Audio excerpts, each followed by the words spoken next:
품격 있는 아재매 여러분 안녕하십니까? 빨간 아재입니다. 민주당 양향자 의원이 부동산 투기 혐의로 경찰에 수사를 받고 있다. 이런 내용의 보도가 오늘 연달아 나오고 있습니다. 더 팩트라는 매체가 단독으로 최초 보도를 했고 이어서 다른 매체들이 잇따라서 후속 보도를 지금 쏟아내고 있는데요. 이 더 팩트의 최초 보도 제목이 이렇습니다. LH발 국회의원 부동산 투기 1호 수사 대상 문영입 인사 양향자 이런 제목을 달고 있습니다.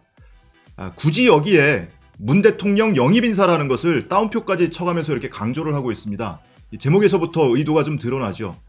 본문에서도 좀 문제가 있는데요. 다른 매체들이 후속 취재를 해서 보도를 하는 것을 보면 이 더 팩트의 보도가 사실관계가 좀 부정확한 것이 있는 것 같습니다. 양향자 의원이 피고발인에서 피의자 신분으로 전환이 됐다 이렇게 써놓고 있는데 양향자 의원은 고발을 당한 적이 없고요. 현재 피의자 신분이 아니라고 합니다. 고소고발을 당하면 그 즉시 피의자로 입건이 돼요. 근데 양향자 의원은 고발이 된 게 아니고 지난 12일에 법세련이라는 단체가 진정서를 넣었던 겁니다. 대검에 진정서를 넣었던 거예요. 그래서 지금 경찰에서도 피의자로 입건한 상태가 아니고 혐의가 있는지 검토하는 단계다. 다시 말하면 수사 단계가 아니고 내사 단계라는 겁니다. 또 하나 수사선상에 오른 국회의원 3명 중 1명이 양 의원으로 드러났다 이렇게 보도를 하고 있는데 엊그제였죠. 경찰에서 이 부동산 투기 사범에 대한 수사 중간 브리핑을 하면서 398명을 수사선상에 올려놓고 있다. 그중에 현직 국회의원이 3명이 포함되어 있다라고 발표를 한 적이 있습니다. 이 더 팩트에서는 그 3명 중에 1명이 양향자 의원이라는 건데 그것도 아니라는 겁니다. 방금 말씀드린 것처럼 양향자 의원은 수사 대상 입건이 된 피의자가 아니고요. 지금 진정사건에 대한 내사 단계이기 때문에 이 3명은 별도다.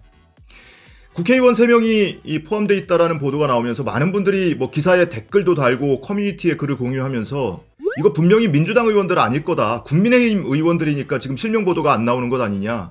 민주당 의원들 같았으면 언론이 벌써 실명 보도하고 추적해서 추가 보도 쏟아내고 하고 있을 텐데 이렇게 조용한 걸 보면 국민의힘 의원들일 거야.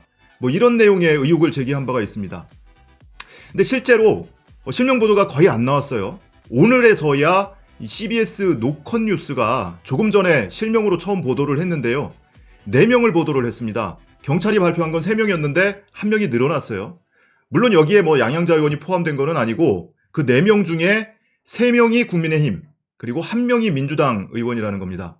국민의힘에서는 강기훈, 이주환 그리고 얼마 전에 이 문제가 되면서 국민의힘을 탈당했던 전복민 의원 이렇게 3명이 포함되어 있고요. 민주당에서는 서영석 의원 마찬가지로 법세련이라는 단체가 고발을 했던 사건입니다. 서영석 의원이 수사선상에 올라 있다는 겁니다. 그나마 이런 이 실명보도 열심히 찾아봐야 찾을 수가 있어요. 거의 포털에서는 구경을 할 수가 없는 기사죠. 그러니까 여러분들이 국회의원 3명이 포함되어 있다라는 보도가 처음 나왔을 때 민주당 아닐 거야. 민주당이었으면 벌써 실명 쓰고 후속 보도하고 난리가 났을 텐데 실명 안 나오는 걸로 봐서는 국민의힘 의원들일 거야. 이런 비판을 했었는데 전혀 근거가 없는 비판이 아니더라 하는 거고요.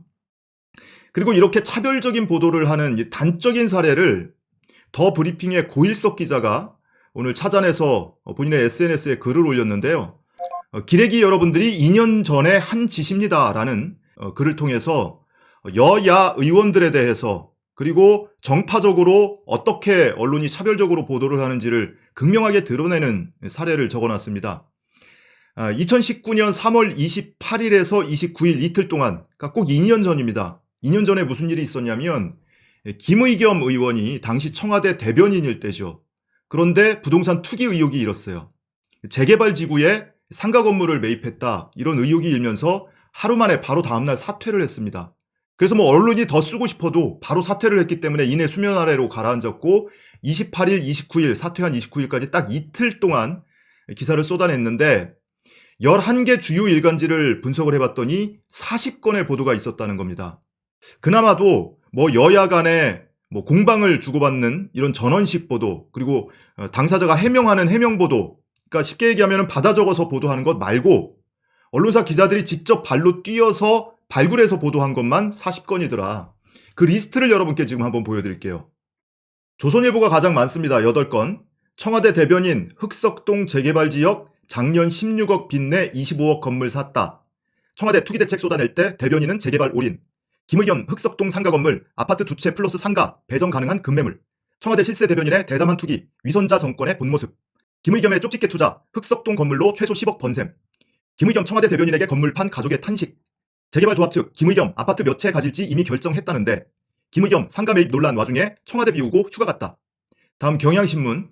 그저 전세가 싫었을 뿐인 25억 7천만 원 그 집. 사설입니다. 청와대 대변인의 26억 건물 매입 투기 엄단 구호가 무색하다. 위기 내몰린 청와대 메신저 엇나간 해명까지 사퇴 여론. 투기 억제와 거꾸로 가는 고위 인사들 집테크. 위기 몰린 청와대 메신저 엇나간 해명. 다음 서울신문. 재개발 땅 11억 빚낸 김의겸 흑석동 건물 매입에 투기 배틀하냐. 재개발 4, 5년 걸리는데 11억 빚내 개발 이익 노린 투기성 거래. 김의겸 투기 인사검증 실패 여론 문매 맞는 3년차 문정부. 한강 보이는 흑석 9구역 대단지 아파트 조성 예정. 다음 사설 11억여 원 빌려 재개발 투자에 올인한 청와대 대변인. 이어서 동아일보. 김의겸 건물 매입 이후 30년 넘게 전세 내 나이에 또 전세 싫어. 김의겸 청와대 대변인이 구입한 2층 주상복합 건물 가보니 흑석동 건물 구입 김의겸 8년 전 누구는 아파트값 몇 배 뛰어 동방석. 다음 국민일보. 사설부터입니다. 문재인 정부의 부동산 내로남불. 투기와 전쟁 머쓱하게 한 청와대 핵심부 투기 의혹. 김의겸 11억 원 빚내 통큰 투자. 은행 측 아무 문제 없는 건전 여신. 문재인 정부의 부동산 정책 부메랑이 됐다. 다음 매일경제. 단독 문정부 부동산 전쟁 한창 때 청와대 대변인 재개발에 25억 투자. 김의겸 대변인이 16억 빚내서 산 건물 2층에는 지금도. 청와대 인근 전셋집 써 관사로 보증금 빼 종잣돈 마련. 다음 사설. 공직자 처신 왜 신중해야 하는지 보여준 청와대 대변인 부동산 투자. 다음 한국경제입니다. 김의겸 16억 빌려 재개발 지역 25억 건물 매입 청와대 관사 살며 전세금. 다음 사설. 고위공직자 재산신고에서 또 확인된 내로남불. 김의겸 연 3천만 원 이자까지 감수하며 흑석동 건물 투자한 이유. 부동산의 입이 부동산 투기. 청와대 민정수석실 뭐 했나 부글부글. 다음 한국일보. 김의겸 거액 빌려 재개발 구역 상가 매입 투자 노후 대비용. 김의겸 대변인 흑석동 상가 미래가치는 30억 내외. 김의겸 25억 건물 투기 논란. 대통령의 입이 부동산 정책 신뢰 훼손. 다음 세계일보. 10억 대출해 재개발 상가 산 청와대 대변인. 사설. 청와대 대변인이 11억 빚내 재개발 구역 25억 건물 샀다니. 10억 대출 투기 의혹 휩싸인 청와대 대변인. 이런 내용의 보도를 쏟아냈고요. 중앙일보는 딱 한 건 있었다고 하네요. 그리고 한겨레 신문은 뭐 전원 보도, 여야의 공방이라든지 당사자의 해명이라든지 이런 보도만 있었고 추가로 발굴해서 보도한 보도권은 없다는 겁니다. 그러니까 11개 언론사에 이틀 동안에만 40건의 추적 보도가 있었다라는 거예요. 자, 그럼 같은 기준으로 박형준 후보의 부동산 투기 의혹, 부동산을 둘러싼 의혹에 대한 보도는 어떨까?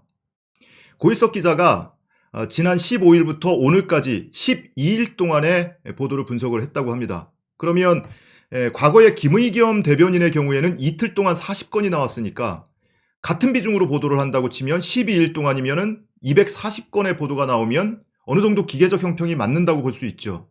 자, 과연 그럴까요? 워낙 몇 건 안 돼서 이렇게 한 화면에 보여드려도 될 것 같습니다. 국민일보. 박형준 부인 아들 회사 LCT 28억 미술품 납품 의혹. LCT 조형물 논란. 문체부에 원죄 물어야. 다음 세계일보. 울면서 딸 꼭 붙여달라. 명확히 기억. 유령이냐. 홍대 전 교수 박형준 입시 의혹 거듭 주장. 다음 한겨레. 박형준 경선 때 수강 신청 받고 첫 수업날 후보 확정되자 폐강. 한국일보. 박형준 아내가 울면서 딸 붙여달라 했다. 30점짜리 85점 줬다. 이게 전부입니다. 뭐 이씨와 관련돼서 또는 LCT 조형물과 관련해서 아주 극히 몇 건의 보도가 있을 뿐 부동산 의혹과 관련한 보도는 단 한 건도 없더라. 부동산과 관련된 의혹은 LCT 매입 과정뿐만이 아니고요. 너무 많아서 뭐 여러분들 이미 많이 들으셨을 테니까 생략하게 하겠습니다. 그런데 그와 관련한 보도는 지금 보신 것처럼 단 한 건도 없더라. 이렇게 차별적으로 보도를 하고 있더라는 겁니다. 김의겸 대변인 때하고는 극단적으로 다르죠. 물론 언론사 기자들이 발로 뛰어서 발굴하고 추적해서 보도한 것만 카운팅했을 때 이렇고요. 뭐 여야 간의 공방을 주고받거나 당사자가 해명하거나 이런 내용의 보도는 있어요. 근데 앉아서 받아 적는 보도인 거고 발로 뛰는 취재는 안 한다는 겁니다. 애시당초. 이러니 언론 신뢰도가 해마다 꼴찌를 하고 있는 거 아니겠습니까? 길에 기울어예는 하늘 구말리 바람이 산을 부